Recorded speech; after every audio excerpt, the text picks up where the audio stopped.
ورحمۃ اللہ وبرکاتہ۔ جامعہ انواریہ حیدرآباد باب العلم انواریہ ایجوکیشنل سوسائٹی کی جانب سے تفسیرات احمدیہ کے درس کا سلسلہ جاری ہے۔ مسئلہ نمبر 93 سے ہم اپنے سبق کا آغاز کرتے ہیں۔ مسئلے کا عنوان ہے ذبح کرنے والے کا بیان اور ایماندار عورت اور کسی آسمانی کتاب کو ماننے والی عورت یعنی کتابیہ کے ساتھ نکاح کا بیان۔ مسئلے کا یہ عنوان جس آیت کریمہ سے اخذ کیا گیا ہے اس آیت کریمہ کی تلاوت کر لیں۔ بسم اللہ الرحمن الرحیم۔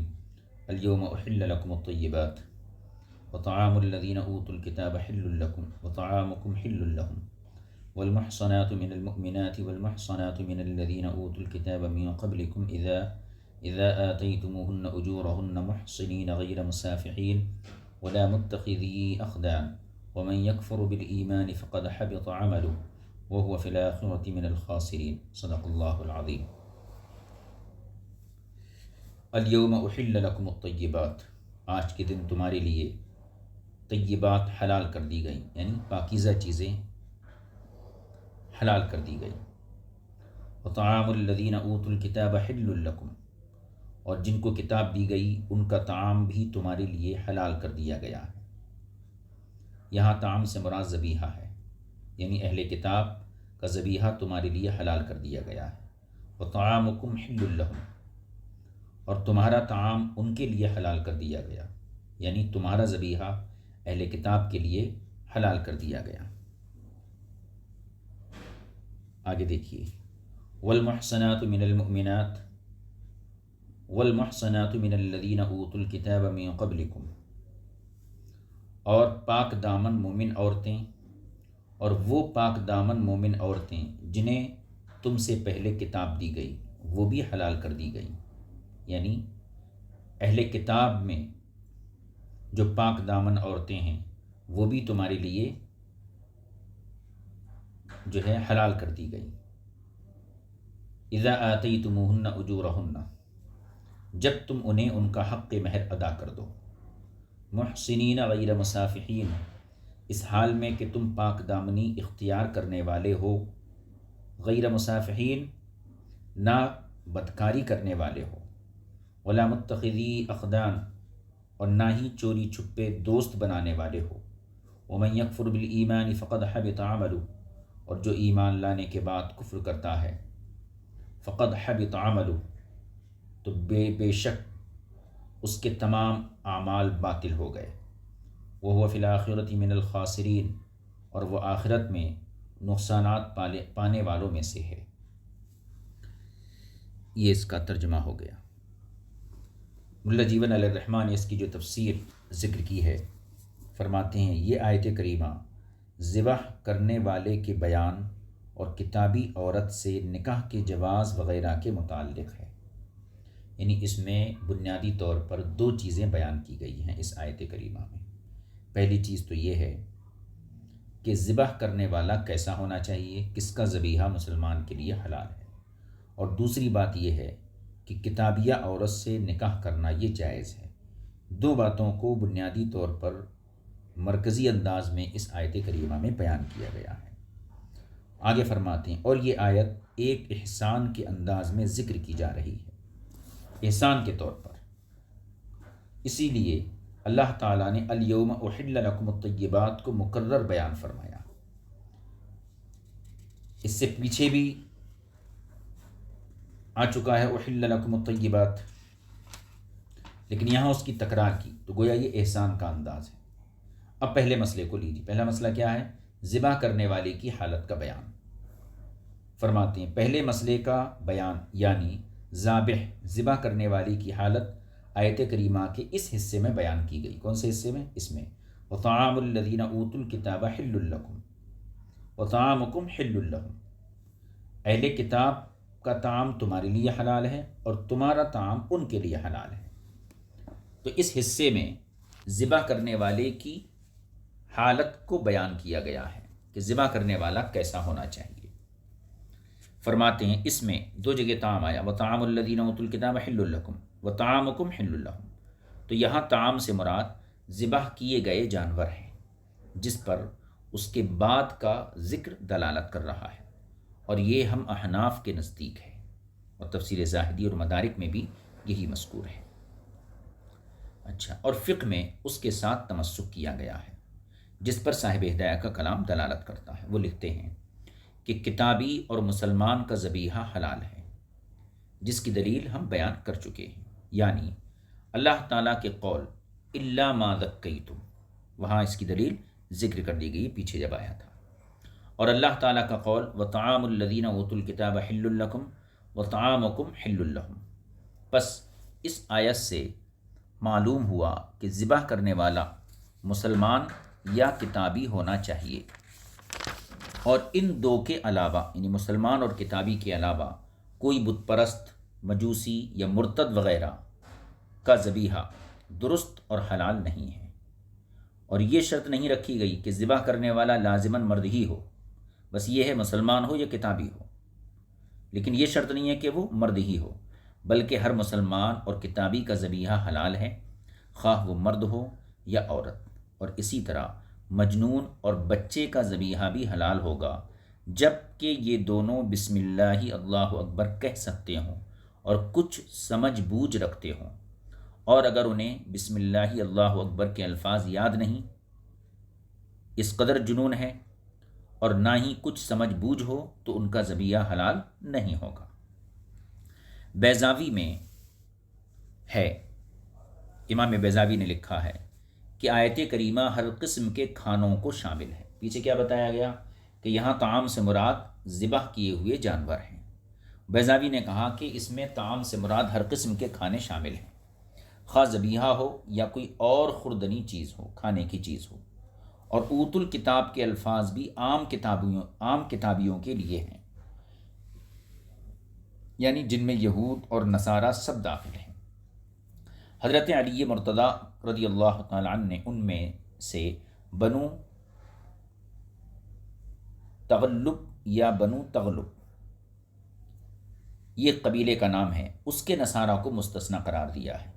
حضرت علی نے یہ فرمایا ہے کہ یہاں پر جن اہل کتاب کے ذبیحے کو حلال قرار دیا گیا ہے تو وہ سارے اہل کتاب نہیں ہیں، بلکہ بنو تغلب کے جو نصارہ ہیں وہ اس سے مستثنی ہیں، ان کا ذبیحہ حلال نہیں ہے۔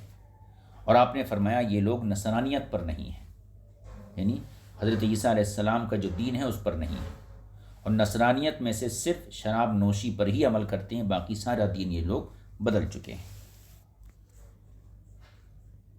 بنو تغلب کے نصارہ کے مستثنی ہونے کے متعلق کہ ان کا ذبیحہ حرام ہے، یہ حضرت علی کا قول ہے، تو امام اعظم کی کتابوں میں کوئی ذکر نہیں ملتا، اگرچہ جزیہ کی وصولی کے معاملے میں ان کا تذکرہ ملتا ہے، یعنی جہاں جزیہ وصول کیا جائے گا ان اہل کتاب سے، بنو تغلب سے، وہاں تو ذکر ملتا ہے، لیکن ذبیحے کے متعلق ان کا کوئی ذکر نہیں ملتا ہے۔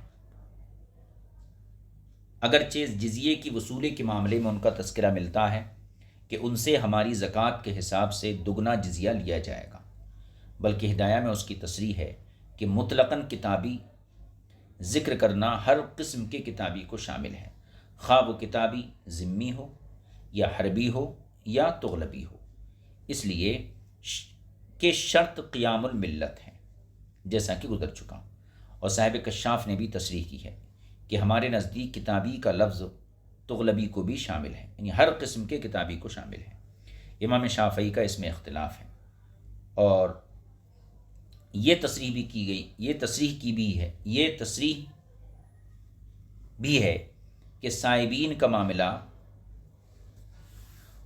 اور حکم امام اعظم ابو حنیفہ کے نزدیک اہل کتاب کا سا ہے، جو اہل کتاب کا معاملہ ہے وہی صائبین کا معاملہ ہے۔ اور صائبین کہتے ہیں کہ صائبین دو قسم کے ہیں، ایک وہ جو زبور پڑھتی ہے اور فرشتوں کی عبادت کرتی ہے، دوسری قسم وہ جو کتاب نہیں پڑھتی اور ستاروں کو پوجتی ہے۔ یعنی صائبین دو قسم کے ہوتے ہیں، کچھ وہ ہیں جو زبور پڑھتے ہیں اور فرشتوں کی عبادت کرتے ہیں، اور دوسرے وہ ہیں جو کوئی کتاب نہیں پڑھتے اور ستاروں کی پوجا کرتے ہیں۔ اور دوسری قسم یعنی جو کتاب نہیں پڑھتے ستاروں کی پوجا کرتے ہیں، دوسری قسم اہل کتاب میں سے نہیں رہے مجوسی، تو یہ اگرچہ جزیہ کے مقرر کیے جانے کے معاملے میں کتابی کے حکم ہیں، یعنی جس طریقے سے کتابی کے اوپر جزیہ مقرر کیا جاتا ہے، اسی طریقے سے مجوسی کے اوپر بھی جزیہ مقرر کیا جائے گا۔ تو جزیہ مقرر کرنے کے معاملے میں اہل کتاب کے حکم میں ہے، لیکن ذبیحہ اور ان کی عورتوں سے شادی کے معاملے میں اہل کتاب کے ساتھ ان کو نہیں ملایا جاتا۔ یعنی جس طریقے سے اہل کتاب کا ذبیحہ حلال ہے، ان کی عورتوں سے نکاح حلال ہے، اس طرح مجوسیوں کی عورتوں سے نکاح اور ان کا ذبیحہ حلال ہونا ایسا نہیں ہے۔ صرف جزیہ وصول کرنے کے معاملے میں مجوسی اہل کتاب کی مانند ہیں، ان کی عورتوں سے نکاح کرنے کے معاملے میں اور ذبیحہ کے معاملے میں اہل کتاب کے ساتھ ان کے حکم کو نہیں ملایا جاتا ہے، جس کی دلیل حضور اکرم صلی اللہ علیہ وسلم کا یہ ارشاد مبارک ہے۔ آپ فرماتے ہیں سنو بہم سنت اہل الکتاب غیر ناکحی نساءہم ولا آکلی ذبائحہم، ان کے ساتھ یعنی مجوسیوں کے ساتھ اہل کتاب کا ایسا برتاؤ کرو، لیکن ان کی عورتوں سے نکاح نہ کرو اور نہ ہی ان کا ذبیحہ کھاؤ۔ حضرت ابن المسیب رضی اللہ تعالیٰ عنہ سے مروی ہے کہ آپ نے فرمایا جب مسلمان بیمار ہو اور وہ کسی مجوسی کو حکم دے کہ بسم اللہ اللہ اکبر پڑھو اور ذبح کرو تو اس میں کوئی حرج نہیں، اور اگر اسے حالت صحت میں حکم دیتا ہے پھر بھی کوئی حرج نہیں، لیکن اس میں اصاعت کا مرتکب ہوا۔ ھذا معافی۔ آگے دیکھیے قول باری تعالیٰ وطعامکم حل لہم، تمہارا کھانا ان کے لیے حلال ہے۔ اس میں یہود و نصارہ یعنی اہل کتاب پر احسان کا بیان نہیں کیا جا رہا، بلکہ یہ بھی مسلمانوں پر احسان کیا جا رہا ہے۔ یعنی اگر تم انہیں کھانا کھلاؤ تو تم پر کوئی گناہ نہیں، اس لیے کہ اگر ان پر مومنوں کی اشیاء خوردنی حرام ہوتی تو اس کی گنجائش نہ ہوتی کہ یہ کہا جاتا کہ تم ان کو کھلاؤ۔ ہاکذا قالو، علماء نے اسی طرح اس کی تفسیر بیان کی ہے۔ آگے دیکھ کتابیہ عورت سے نکاح جائز ہونے کو اللہ تعالیٰ نے اس جملے کے ذریعے بیان فرمایا والمحصنات من المؤمنات والمحصنات من الذین اوتوا الکتاب من قبلکم، اس میں کتابیہ عورت سے نکاح کا جواز بیان کیا گیا ہے، یعنی اے مسلمانوں تمہارے لیے تم سے پہلے اہل کتاب یعنی یہود و نصارہ کی آزاد اور پاک دامن عورتوں سے نکاح کرنا حلال قرار دیا گیا ہے۔ بیضاوی نے اس قول باری تعالیٰ کے تحت تفسیر میں لکھا ہے اگرچہ اہل کتاب کی عورتیں ان سے ہوں جو اہل حرم ہوں، تب بھی ان سے تمہارا نکاح کرنا جائز ہے۔ اور حضرت عبداللہ ابن عباس رضی اللہ تعالیٰ عنہما فرماتے ہیں کہ حربی عورتوں سے شادی کرنا حلال نہیں ہے، یعنی حربی کتابیہ۔ ھذا لفظ، یہ پابندی اور قید یعنی حربی ہونے یا نہ ہونے کی کتب احناف میں مذکور نہیں ہے۔ یعنی یہاں پر جو بیان کیا گیا، بیضاوی نے لکھا کہ اہل کتاب کی عورتیں اگرچہ اہل حرب سے ہوں جب بھی ان سے تمہارا نکاح جائز ہے۔ پھر حضرت عبداللہ بن عباس نے فرمایا کہ حربی عورتوں سے شادی کرنا حلال نہیں، تو یہ حربی ہونا نہ ہونا یہ جو قید ہے، یہ جو پابندی ہے کہ بعض کہتے ہیں نہیں حربی سے نکاح جائز نہیں ہے اور غیر حربی سے جائز ہے، یعنی اہل کتابیہ اگر حربی ہو تو جائز نہیں ہے، جیسے ابن عباس فرماتے ہیں۔ اور بیضاوی نے لکھا ہے کہ حربی رہی جب بھی جو ہے کتابیہ سے نکاح جائز ہے، تو حربی اور غیر حربی کی جو قید ہے یہ ہمارے احناف کے یہاں مذکور نہیں ہے۔ اور صاحب ہدایہ نے لکھا کہ کتابیات سے نکاح جائز ہے۔ اب یہاں پر انہوں نے حربی غیر حربی کی کوئی قید نہیں لگائی ہے، کیونکہ اللہ تعالیٰ فرماتا والمحصنات من الذین اوتوا الکتاب من قبلکم، یعنی کتابیہ پاک دامن عورتوں سے نکاح حلال ہے، اور کتابیہ آزاد ہو یا لونڈی ہو اس میں کوئی فرق نہیں ہے، جیسا کہ ہم اس کے بعد انشاءاللہ بیان کریں گے۔ تو کتابیہ یعنی اہل کتاب، کتابیہ عورت آزاد ہو یا لونڈی ہو، حربی ہو غیر حربی ہو، اس سے کوئی فرق نہیں پڑتا، کتابیہ سے نکاح جائز ہے۔ صاحب ہدایہ نے محسنات کی تفسیر یعنی والمحصنات من الذین اوتوا الکتاب من قبلکم میں محسنات کی تفسیر میں پاک دامن عورتوں سے کی ہے۔ محسنات کی تفسیر پاک دامن عورتوں سے کی ہے، یعنی اہل کتاب کی پاک دامن عورتوں سے تمہارا نکاح جائز ہے۔ آزاد عورتوں سے اس کی تفسیر نہیں کی ہے، یعنی یہ نہیں کہا ہے کہ والمحصنات من الذین اوتوا الکتاب کا معنی آزاد کتابی عورتیں ہیں، بلکہ یہ کہا ہے پاک دامن کتابی عورتیں۔ اپنے مذہب کی رعایت کو مد نظر رکھتے ہوئے ایسا کیا صاحب ہدایہ نے۔ کیونکہ ہم احناف کے نزدیک کتابیہ لونڈی سے نکاح جائز ہے، لیکن امام شافعی کا اس میں اختلاف ہے۔ وہ اس آیت کو اپنے مذہب کی رعایت کرتے ہوئے آزاد کتابی عورتوں پر محمول کرتے ہیں، یعنی امام شافعی کے یہاں کتابیہ سے نکاح تو جائز ہے مگر اس وقت جب کہ وہ آزاد ہو، اور ہمارے یہاں مطلقاً کتابیہ سے نکاح جائز ہے، چاہے وہ آزاد ہو یا لونڈی ہو۔ لہذا صاحب ہدایہ نے اپنے مذہب کی رعایت کرتے ہوئے محسنات کی تفسیر پاک دامن عورتوں سے کی ہے، آزاد عورتوں سے نہیں کی ہے۔ تفسیر حسینی میں اسی طرح لکھا ہوا ہے۔ ہم احناف کہتے ہیں کہ لفظ محسنات یا تو پاک دامن عورتوں کے معنی میں ہے یا آزاد عورتوں کے لیے ہے، کوئی سا بھی معنی لے لیں۔ یہ تقید صرف استحباب کے لیے ہے، یہ تقید صرف مباح ہونے کے لیے ہے، اس لیے کہ لونڈی کتابیہ یعنی کتابیہ لونڈی اور غیر پاک دامن کتابیہ سے بھی نکاح حلال ہے، یعنی جو کتابیہ پاک دامن نہیں ہے اس سے بھی نکاح حلال ہے، جیسا کہ اپنے مقام پر اس کی بحث ہو چکی ہے۔ لہذا یہاں پر والمحسنات کی جو قید ہے یہ استحباب کے لیے ہے، وجوب کے لیے نہیں ہے۔ اور حق مہر ادا کرنے کی پابندی جو اللہ تعالیٰ کے قول اذا آتیتموہن اجورہن میں ہے، یہ اس کے وجوب کی تاکید کے لیے ہے، یہ حق مہر مقرر کرنے پر ابھارنے کے لیے ہے، ایسا نہیں کہ یہ کتابیہ عورت سے نکاح حلال ہونے کی شرط ہے۔ قول باری تعالیٰ محسنین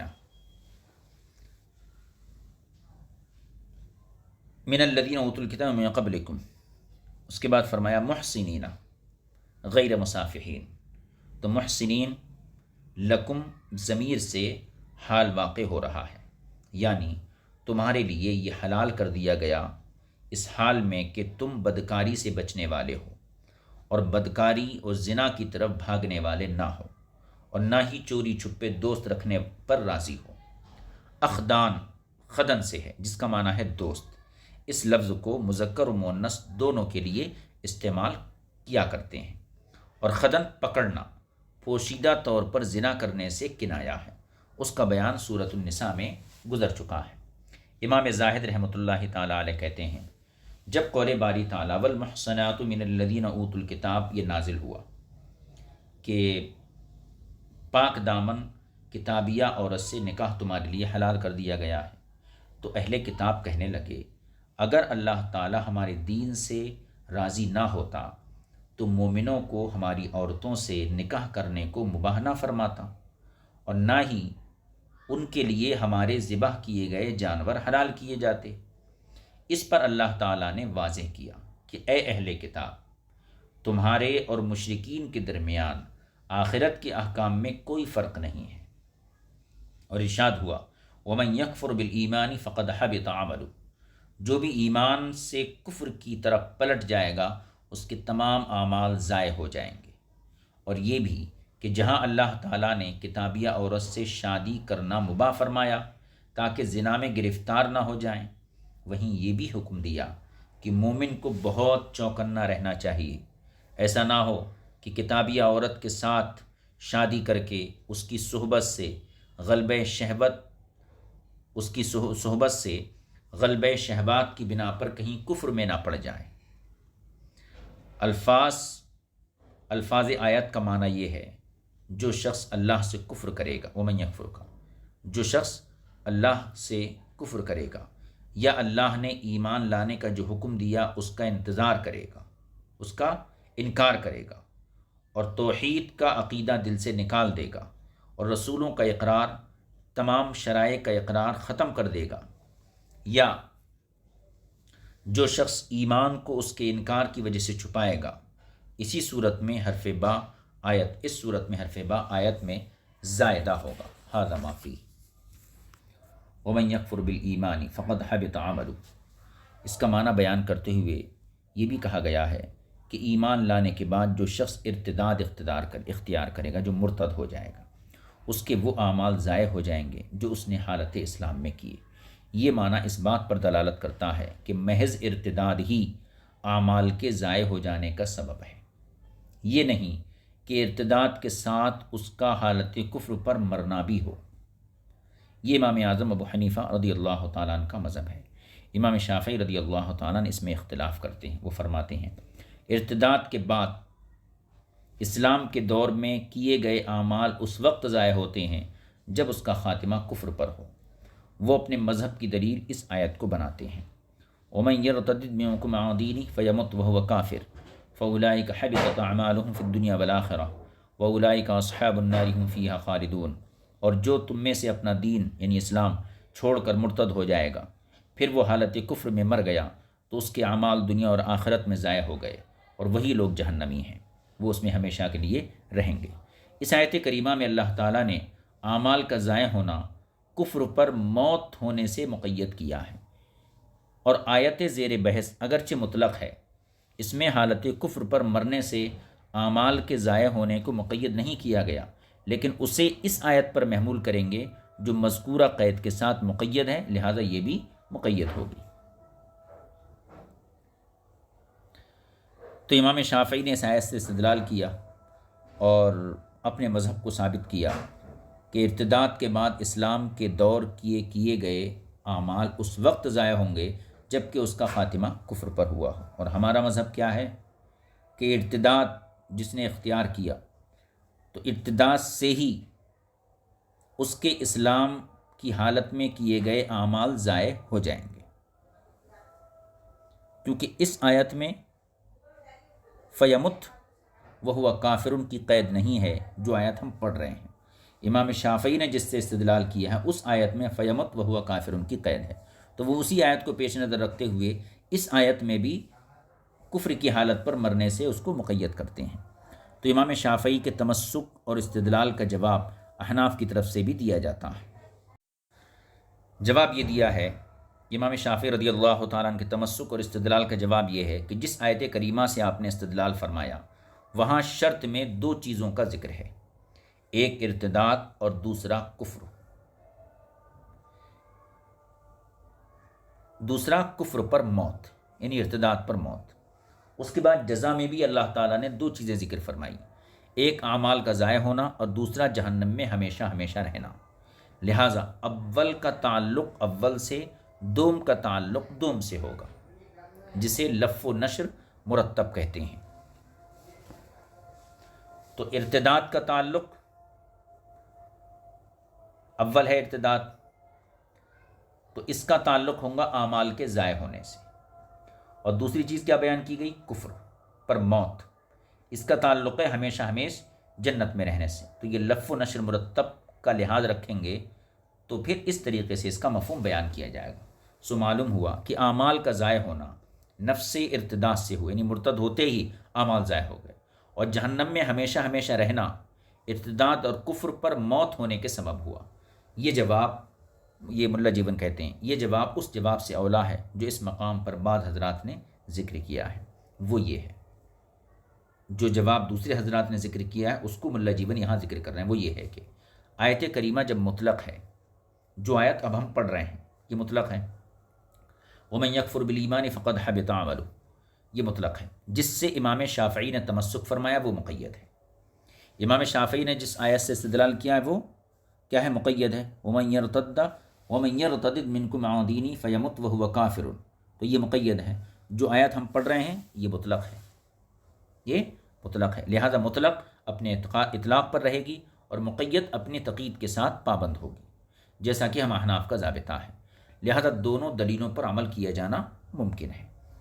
اب یہ جواب دیا گیا ہے بعض حضرات کی طرف سے احناف کی تائید میں۔ ملا جیون کہتے ہیں اس جواب میں کمزوری یہ ہے کہ مطلق کا اپنے اطلاق پہ رہنا اور مقید کا اپنی تقید کے ساتھ پابند ہونا ہم احناف کے نزدیک وہاں ہوتا ہے جہاں یہ دونوں باتیں ایک حکم میں نہ ہوں، لیکن یہاں یہ دونوں ایک ہی حکم میں ہیں جیسا کہ ظاہر ہے، اس لیے کہ یہاں مطلق کو مقید پر محمول کیے جانے کی ہمارے نزدیک بھی گنجائش موجود ہے، جسے امام شافعی رضی اللہ تعالیٰ نے اختیار فرمایا۔ مذکورہ دونوں آیات مطلق و مقید دونوں آیات میں ایک اور طریقے سے بھی تطبیق دی جا سکتی ہے، وہ یہ ہے کہ جس آیت کریمہ میں اعمال کے ضائع ہونے کو نفس ارتداد سے معلق کیا گیا ہے، اس سے مراد اعمال کا ابتدائی حالت میں اور موجودہ حالت میں ضائع ہونا ہے، موجود حالت میں۔ اور وہ آیت جس میں موت علی الکفر پر اعمال کا ضائع ہونا معلق کیا گیا ہے، وہ اس لیے تاکہ اس پہلے ضیاء کا یقین ہو جائے۔ سو امام اعظم ابو حنیفہ رضی اللہ تعالی عنہ جو نفس ارتداد سے اعمال کے ضائع ہونے کا قول کرتے ہیں، وہ ظاہری حالت کے پیش نظر کرتے ہیں، یعنی ضیاء ان کی مراد نہیں۔ اس مراد پر دلیل وہ عبارت ہے جو النصاب میں ان الفاظ میں مذکور ہے: لو قال اللہ تعالی یعلم انی فعلت کذا ولم افعل کذا والحال انہ خلاف، او قال اللہ یعلم انی اشتریہ بعشرۃ دراہم والحال انہ اشتراہ باقل منہا فانہ یکفر وتبین امراۃہ۔ اگر کوئی شخص کہتا ہے کہ اللہ تعالیٰ جانتا ہے کہ میں نے ایسے کیا اور میں نے ایسے نہیں کیا، اور حالت یہ ہے کہ یہ اس کے خلاف ہے، یا کہتا ہے اللہ تعالیٰ جانتا ہے میں نے اسے 10 درہم کا خریدا اور حالت یہ ہے کہ اس نے اس سے کم درہم میں خریدا، تو وہ کافر ہو جائے گا اور اس کی عورت بائنہ ہو جائے گی۔ پھر اگر مرتد مسلمان ہو گیا تو اسے ان طاعات یعنی نیک اعمال کا ثواب ملے گا جو اس نے ردت سے قبل ادا کیے، یعنی جو مرتد ہونے سے پہلے ادا کیے۔ یہ تمام گفتگو عبادات کے ضائع یا عدم ضیاء کے حق میں ہے، کیونکہ عمل اور اعمال سے مراد عبادات ہیں۔ ان کے ضائع ہو جانے سے دنیا میں اسلام کے ثمرات اور فوائد فوت ہو جائیں گے، اور آخرت میں ثواب ضائع ہو جائے گا اور اچھے انجام سے محروم ہو جائے گا۔ عبادات کے علاوہ دیگر معاملات آگے ہے، یہ عبارت ہے یہاں پر، عبادات کے علاوہ جو ہے دیگر معاملات ما سوا نکاح اور ذبح کے کہ یہ دونوں باطل ہو جائیں گے، اور ما سوا طلاق اور ام ولد بنانے کے یہ دونوں صحیح رہیں گے، تو وہ امام اعظم ابو حنیفہ کے نزدیک موقوف رہیں گے۔ اگر پھر مسلمان ہو گیا نافذ ہو جائیں گے، اور اگر حالت ارتداد پر مر گیا یا قتل کر دیا گیا یا دارالحرم میں چلا گیا اور وہاں ہی کا ہو گیا تو باطل ہو جائیں گے۔ صاحبین کے نزدیک یہ معاملات نافذ ہوں گے، مگر اس صورت میں کہ وہ ارتداد پر مر جاتا ہے یا قتل کر دیا جاتا ہے، یہ دارالحرم میں اس کے لحوق کا حکم دے دیا جاتا کہ وہ دارالحرم سے مل گیا۔ باقی رہا یہ مسئلہ کہ مرتد کو قتل کیا جائے یا نہ کیا جائے، تو اس کی تفصیل یہ ہے کہ جو مرتد ہو جاتا ہے معاذ اللہ، اس پر اسلام پیش کیا جائے گا اور اس کے شکوک و شبہات دور کیے جائیں گے۔ اگر وہ مہلت طلب کرتا ہے تو 3 دن تک پابند کیا جائے گا۔ اگر اس دوران توبہ کر لیتا ہے اور کہتا ہے کہ میں دین اسلام کے سوا تمام ادیان سے بیزار ہوں، یا یوں کہتا ہے کہ اسلام کو چھوڑ کر میں جس دین میں چلا گیا تھا اس سے میں بیزاری کا اعلان کرتا ہوں، تو بہت بہتر ہے۔ اور اگر مذکورہ مہلت میں اس طرف نہیں آتا بلکہ ارتداد پر قائم رہتا ہے مہلت دینے کے باوجود، تو اس کو قتل کیا جائے گا۔ قتل کی جگہ بدلے میں اس سے مال یا جزیہ نہیں لیا جائے گا، کیونکہ مرتد سے صرف اور صرف اسلام قبول کیا جا سکتا ہے، یا پھر تلوار سے اس کا کام پورا کیا جائے گا۔ تیسری بات یعنی جزیہ وغیرہ اور مال وغیرہ کی یہاں گنجائش نہیں ہے۔ ہاکذا فی الفقہ فی کتب الفقہ، اور یہی گفتگو فقہی کتابوں میں موجود ہے۔ یہ مسئلہ نمبر 93 تھا جو الحمدللہ پورا ہوا۔ اب اس کے بعد وضو، غسل، تیمم کے مسائل کا بیان مسئلہ نمبر 94 کے ضمن میں آئے گا، اس کو انشاءاللہ ہم آئندہ درس میں پڑھیں گے۔ صلی اللہ علیہ نبی کریم وآلہ وصحبہ اجمعین والحمدللہ رب العالمین۔ اور یہاں پر جو ہے ایک چیز اور قابل توجہ ہے، یہاں بیچ میں اب تک جو گفتگو تھی یہ کہنا چاہیے نماز کے حوالے سے نہیں تھی۔ اب یہ آگے جو مسئلہ ہے وضو، غسل و تیمم کا، یہ بہت اہم ترین مسئلہ ہے، اور ان معاملات میں اختلافات زیادہ ہیں، تو کوشش کریں گے انشاءاللہ اس کو جو ہے خوب اچھی وضاحت کے ساتھ پیش کیا جائے، تاکہ جو اختلاف ہے ائمہ اربعہ کا وہ بھی جو ہے سمجھا جا سکے، اور اس کی جو باریکیاں اس کو بھی جو ہیں بیان کیا جا سکے۔ اللہ تعالیٰ کی توفیق سے انشاءاللہ تعالیٰ آئندہ اس مسئلے کو آپ کی خدمت میں پیش کیا جائے گا۔ صلی اللہ علیہ نبی کریم وآلہ وصحبہ اجمعین والحمدللہ رب العالمین۔ السلام علیکم ورحمۃ اللہ وبرکاتہ۔